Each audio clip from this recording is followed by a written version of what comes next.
Ok, maintenant on passe à la deuxième partie. La deuxième partie, c'est vraiment qu'est-ce qu'on a fait lors de l'expérience avec nos 3 béchères dans lesquelles on a fait la transformation chimique. Donc la question 5, c'est écrire les différentes espèces chimiques qui sont présentes avant et après la transformation pour chacun des béchères. Donc on va présenter le résultat sous forme de tableau. Béchère numéro 1, béchère numéro 2, béchère numéro 3.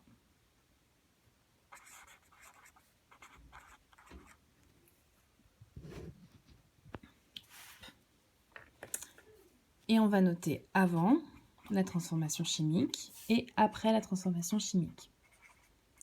Pour ce qui est avant, il nous faut regarder le tableau qui nous est donné avec les différentes solutions qu'on introduit dans le bécher 1, 2 et 3.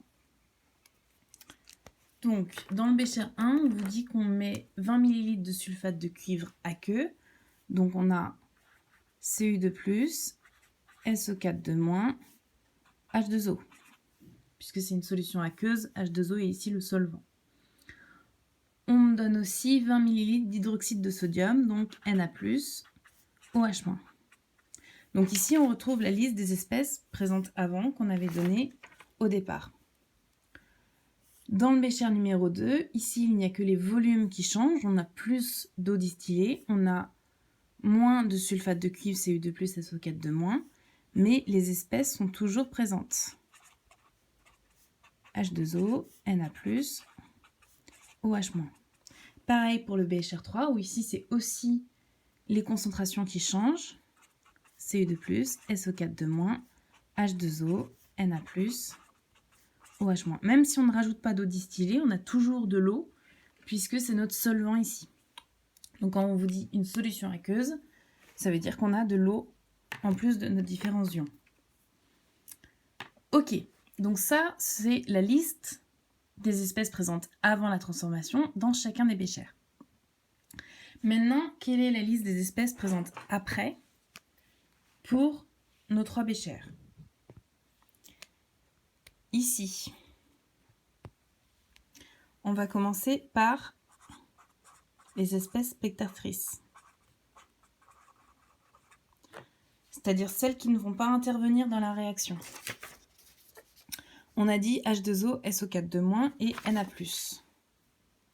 Donc ici, elles vont être présentes toutes les 3 après, puisqu'elles ne vont pas réagir. SO4 de moins, Na+.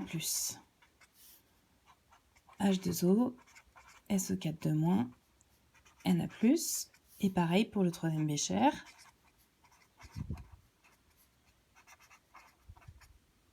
Ok. Maintenant, deuxième type d'espèce, nos produits de la réaction. Ici, on n'a qu'un seul produit, c'est le précipité qui est formé. Et on vous dit qu'une fois les 2 espèces mises en présence, il se forme à chaque fois un précipité. Donc le seul produit, c'est CuOH2 et il se forme à chaque fois. Dans les 3 béchers, on a formation d'un précipité.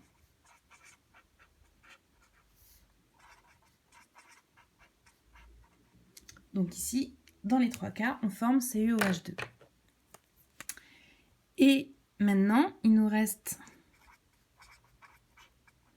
la question, est-ce qu'à la fin de la transformation, il nous reste des réactifs? Et ici, il faut s'intéresser à cette photo-ci qui montre le résultat des différents tests. Donc ici, pour le bécher numéro 1, le bécher numéro 2, le bécher numéro 3, on a rajouté nos réactifs de test. Donc, si on a rajouté NaOH et qu'il se forme un précipité, alors ça montre qu'il reste des ions cuivre. Si en rajoutant CuSO4, il se forme un précipité, alors il reste des ions hydroxyde OH-. Donc, on vérifie pour chacun des béchers. Pour le bécher numéro 1, on a une réaction ici avec NaOH. Donc, on a bien des ions cuivre qui restent. En rajoutant CuSO4, on n'a pas de précipité. donc on n'a plus d'ion hydroxyde OH-. Pour le bécher numéro 2, on voit qu'aucun des tests n'est positif, on ne forme pas de précipité, donc à la fin, il ne nous reste ni Cu2+, ni OH-. Enfin, pour le bécher numéro 3, le test NaOH est négatif, le test en rajoutant CuSO4 est lui positif, ici on a un précipité. Donc le test en rajoutant CuSO4, c'est le test de présence des ions OH-, qui est ici positif. Donc ici, on a notre liste de toutes les espèces chimiques présentes avant et toutes les espèces chimiques présentes après la transformation. Ensuite, on passe à la question 6. Dans quel bécher la transformation est réalisée en proportion stoichiométrique? Dans le cours, on vous explique qu'une proportion stoichiométrique signifie que tous les réactifs ont été consommés et donc à la fin, il ne reste plus de réactifs. C'est ici le cas.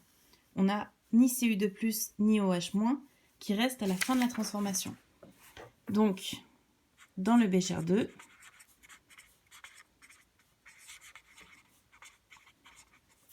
la transformation a été réalisée en quantité, en proportion, proportion stoichiométrique.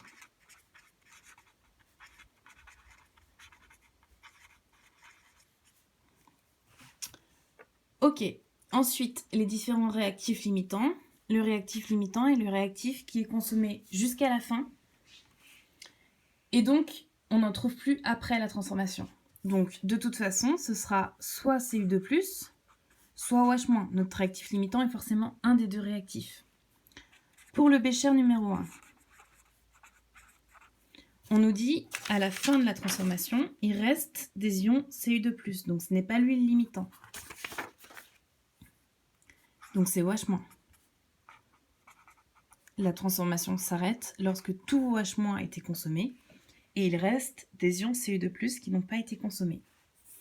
Bécher numéro 2. Alors ici, c'est un petit peu plus délicat, puisqu'on voit qu'on n'a aucun des réactifs à la fin. En réalité, lorsqu'on est en proportion stoichiométrique, les deux réactifs sont limitants, puisque les deux réactifs sont consommés jusqu'au bout, jusqu'à ce qu'il n'en reste plus. Et enfin, bécher numéro 3. Ici, il nous reste OH-, donc ce n'est pas lui le limitant, donc c'est Cu2+, qui est limitant.